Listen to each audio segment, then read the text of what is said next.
Hey guys, what's up and welcome back to another episode of Mount and Blade Bannerlord. Today we're going to be doing another guide. Today we're going to be looking at how to set up a kingdom in Mount and Blade.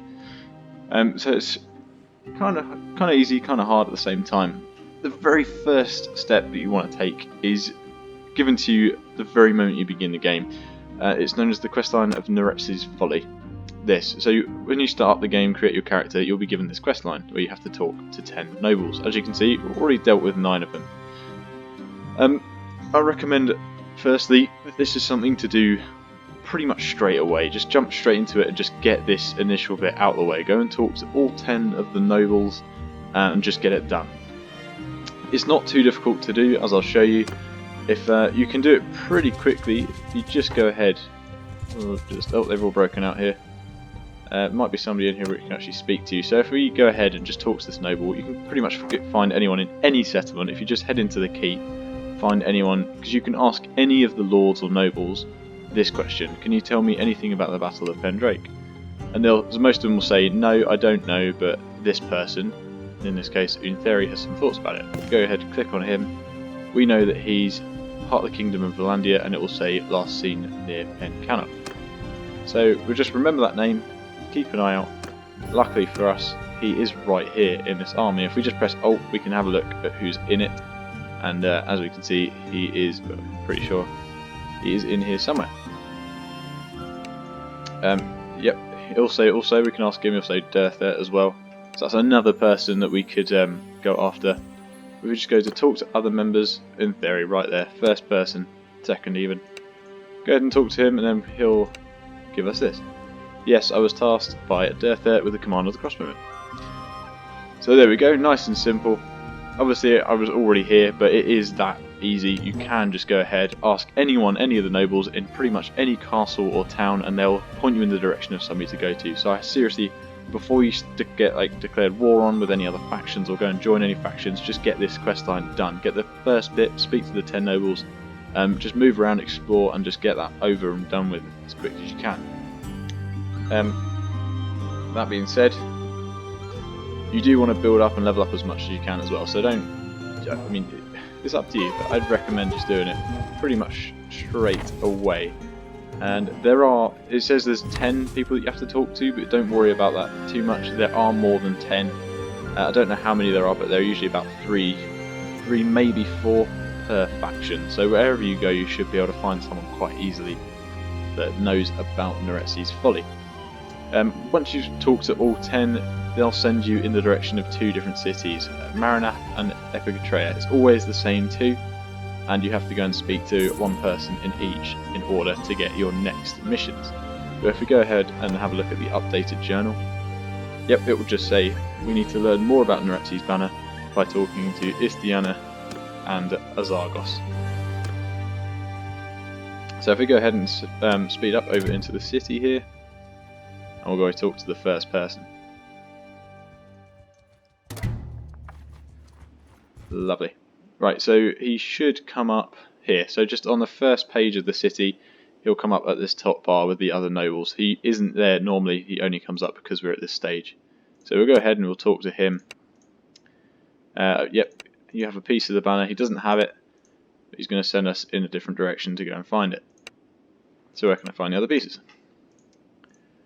He's going to give us loads of information about his role in the war with the Empire and how he thinks the Empire is corrupt. Guys, don't worry about this. If you want to side with the Empire, you don't worry about this. You're just trying to convince this person to give you the location of the banner piece. So you can just say, I too would like to see the Empire destroyed. It's not going to affect you in any way at all. Don't worry about it, honestly. Same said with the other person as well. That won't affect you. You're just trying to convince them. So if you want to not side with the Empire, it's fine. Just go ahead and say it, and it will give you the location of the hideout that you need to go into to get the piece.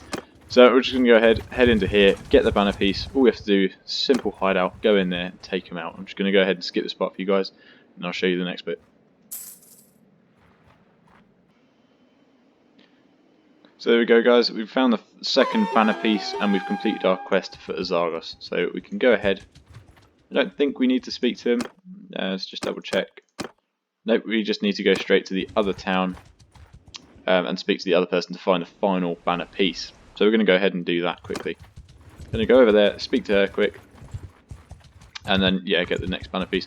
Guys, just quickly, importantly to note, if you are set on becoming a kingdom and you're currently going through this bit, you do need to know you have to be a minimum clan level of 3, and you have to own a settlement. Now, owning a settlement, you can do this, so if you want to be part of another faction, make it a lot easier on yourself to gain another settlement, like take a castle. You want to do it as part of a faction to make it a lot easier. You do need to consider that to become an independent kingdom, you're going to have to break away, and if you want to keep whatever castle you've been given by that faction, it does mean that you're going to declare war on that faction to become a kingdom. There really is no other way around it. So you might want to have a look at maybe doing it independently and just taking on a castle that you know you can. But you've got to be ready for it. Make sure you've got the right party numbers. Make sure you're just prepared, because it most likely will end up in a war with at least one faction to begin with. We're going to go ahead and talk to her. So she's going to give us a whole load of information about the Empire, how it's good, how she wants to reignite it. So of course, I want to help save the Empire, and then she's going to give us the location of another hideout just up here. It's always in the same place, not far to look. We just head into that one, take it out, same thing, and then we get the final banner piece. So I'm just going to go ahead and clear this one as well, and I'll see you in a moment. So there we go, guys, we've got the final banner piece there, so we can head back. So it's going to highlight both of the settlements for us here again, and give us a new quest line. So now we've got to assemble the dragon banner. Now you can go to either one of these people to do this, it doesn't really matter. So ideally, if you want to support the other factions outside of the Empire, go to him first, Arzagos in Marinath. If you want to become an Imperial or an independent faction, well, you can become an independent faction with either, but I think Arzagos kind of puts you more towards joining a separate faction, whereas they want you to become an independent one. However, they also want you to serve the Empire.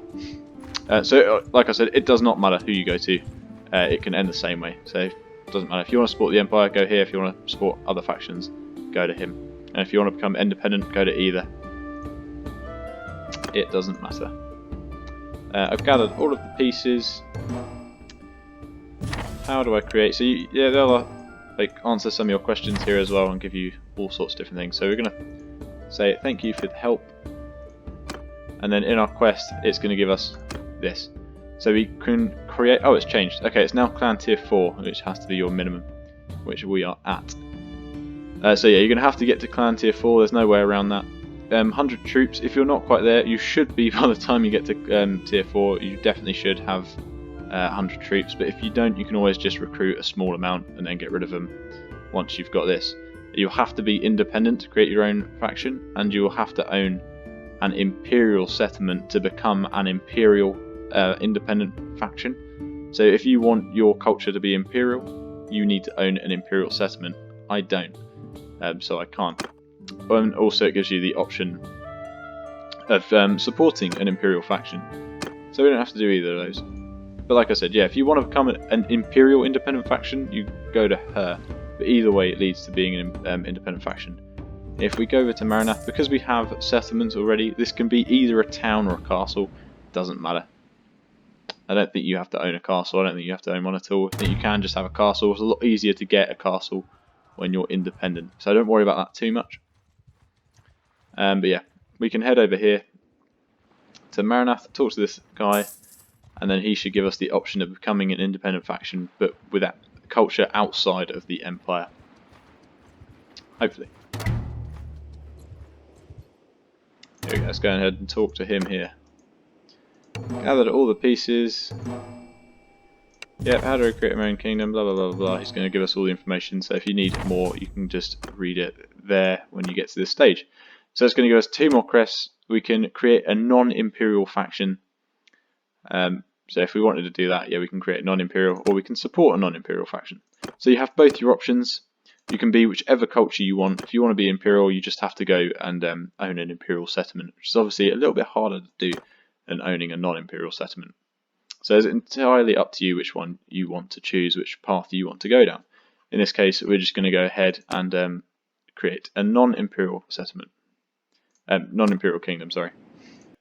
To create your own independent faction, once you've hit the requirements here in the journal, once you've hit all of these requirements in either this one or that one, imperial or non-imperial, as soon as you hit those, you just go ahead, you head into your clan menu here, and you just go ahead and create your kingdom. It's literally right there, it says create kingdom at the top. You just go ahead, create your kingdom. You will only be allowed to pick your kingdom's culture based on the settlements that you own. So that is what you are limited to, unfortunately. So you will have to, whichever culture you want to be, like again, if you want to be the imperial, you have to own an imperial settlement to then have imperial culture. So yeah, you've got to do that, which is the only downside. So yeah, we're going to go ahead and create a kingdom of Sturgia. That's what we have. So the first thing that's going to come is we're going to pick 4 policies. It says we can pick a maximum of 4. We don't have to pick 4, we can just pick 1 if we wanted to. There are so many options here, guys. I can do a whole nother guide on all of these policies and what's best for what kind of playthrough you're aiming for.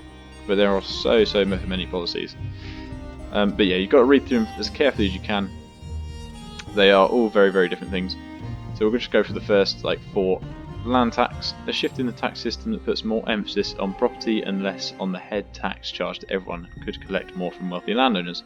So it's essentially you're going to have a larger tax income based on the prosperity of your villages and settlements. And yeah, they're all going to be like this, but like I said, we can do a whole nother guide on all of these and go through them all. But we'll just go ahead and we'll pick the first one there. Kingdom name, we'll just do Kingdom of Uln. We'll go ahead and create the kingdom there. So there we go, we've created our first kingdom. We are now the ruler of the Kingdom of Uln. And yeah, now we have this whole new menu. We have 2 major options here now that we can do. First off, we can now create an army. So the army is literally whoever you have in your kingdom already. In this case we have 3 parties which I made my companions the heads of. So I can ask all of them to come and join me in an army, and we can have a strength of about 430 men. So if I wanted to, I could call all of them to me, and we could all ride together. So if we wanted to take on a city or a castle, we could have a lot more men by our side to do so. But there are loads more complicated things that go along with having an army, and I'll run through those in a different video as well. But the main thing that we want to look at here is obviously our kingdom menu. So first off, it's going to show on the first tab what clans are going to be within our kingdom. It will show all of our clans and then what settlements they own and what we've given them, what we've decided to give them. Whenever you take a new settlement, you can support the decision to give it to somebody else or take it to yourself. You also have the decision to expel somebody from your kingdom as well. Fiefs, it will show you just what you own. I think it will show what other people own as well. So this will just be everything that is in your kingdom and who owns it. Obviously we own them all and they're all in the Kingdom of Sturgia at the moment. It will also just give you a good idea of how each of these settlements are doing. It won't show your villages, but they will be just down here. Policies, again, like I said, yep, you've got all of these. As you get more people and more lords to join you, your support will change, and that will change depending on the policies as well. So some policies might have more support than others. Armies, it will say who's got an army currently going, and it will give you the option to create an army. And then you've got diplomacy. This is where you can make peace or war with your other kingdoms around you, and it will also give you an idea of how strong you are in comparison to the other kingdoms. So in this case, if we look at Sturgia, they're really not a lot stronger than we are.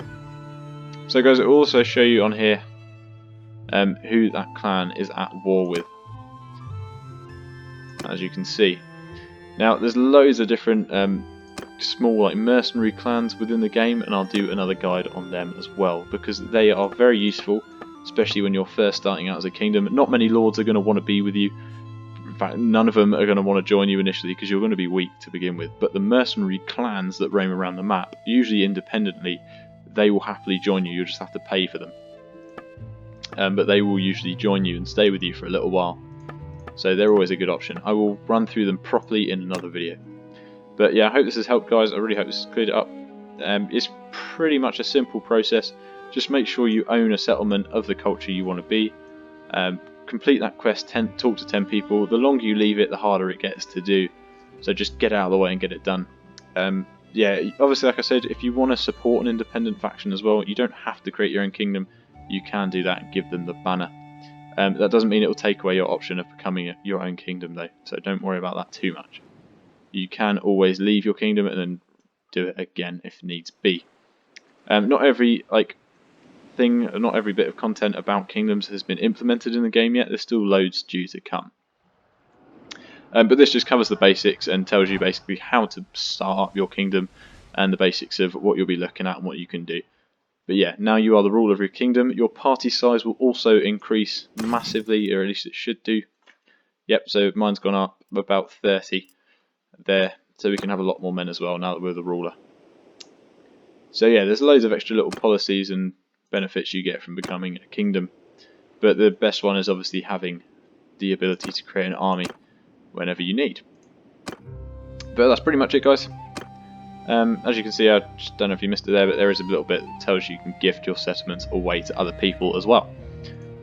But yeah, I hope this solves any of your issues. I hope you've enjoyed it so far. And yeah, if you've got any suggestions, questions or tips, just let me know in the comments down below. Please get at me and yeah, just get active down in those comments. But no, seriously, I hope this has helped out, guys. I really do. Hope you've enjoyed it. And yeah, make sure you subscribe and hit the notification button as well, just so you can keep up to date with all the content that's going to be coming out, and make sure to support the channel. But I really appreciate it, guys. I hope you enjoyed it. I will see you in the next one. We've got loads more guys to come out as well. So yeah, stay with me. See you in the next one. Goodbye.